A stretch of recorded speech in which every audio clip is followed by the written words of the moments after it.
Hi Andreas, I know you're not an economist, but could you explain in simple terms what a deflationary system is and how it relates to an inflationary system? What are the pros and cons? Gee, as not an economist, allow me to demonstrate. This is an inflationary system. And this is a deflationary system. And my producer is trying so hard not to crack up laughing here because that was completely ridiculous. But then again, it's not that much better than many of the explanation you get from mainstream economists. I mean, really, a lot of mainstream economics today is about blowing hot air like and so you don't get very good explanations. The bottom line here is that in an inflationary system, the total amount of money that is circulating in the economy is increased, sometimes increased dramatically, but continuously increased.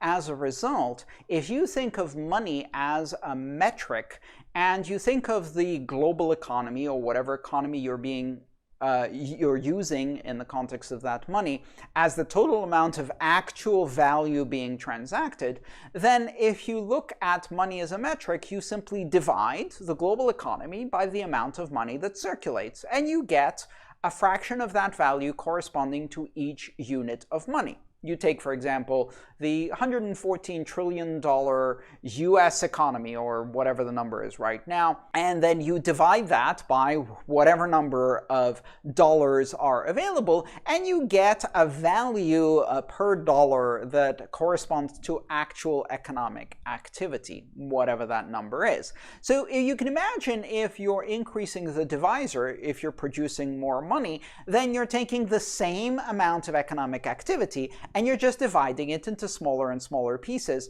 because you have more and more pieces. And that means that the amount of value that is reflected in each economic unit of currency goes down. You get to buy less with each dollar. It has less value because there's too many dollars dividing the same amount of economic activity. Creating more dollars doesn't increase the economic activity. The economic activity is the same. Another way to describe this is take a pizza, and if you cut it into 8 slices, you have 8 slices of pizza. If you're really hungry and cut it into 16 slices, now you have 16 slices of pizza, but you still have the same amount of food. Thank you, Hernan, for the helpful emoji demonstration of pizza slices. A disinflationary or deflationary currency, depending, is one in which the number of units does not increase, or it increases very, very slowly, so that the overall economic activity that it represents is either increasing faster or at the same pace,